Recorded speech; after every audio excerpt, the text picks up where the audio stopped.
Kain-kain mga dikdik.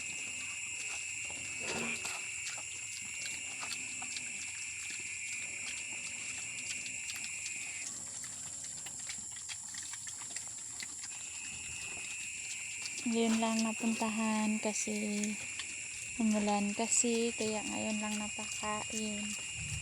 Yan, gutom na gutom sila.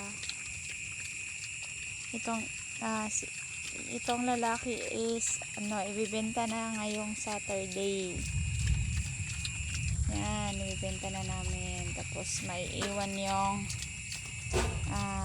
si Petrin girl kasi balak namin siyang gawing ano ba yan?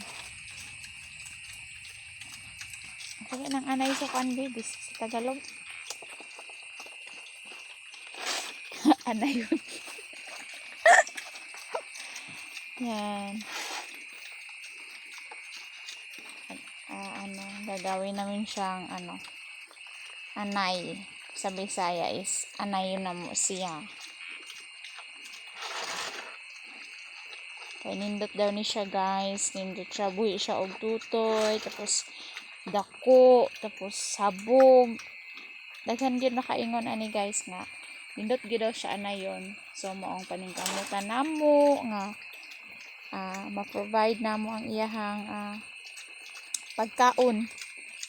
Kaya mahimo na mo siya og anay. Kaluyan sa Ginoo. Magkaanayan mi para dili namin mapalit og baktin. Kay mahal kayong baktin karon guys. Yan.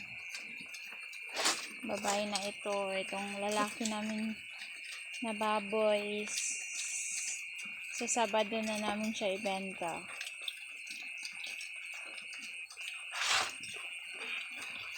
May nagsabi na 90 kilos na daw po ito. Sobrang laki na. 3 months pa lang po yan. Tsaka yung babae magpo 4 months pa lang. May nagsabi din na itong babae 120 kilos na po daw ito. Yan.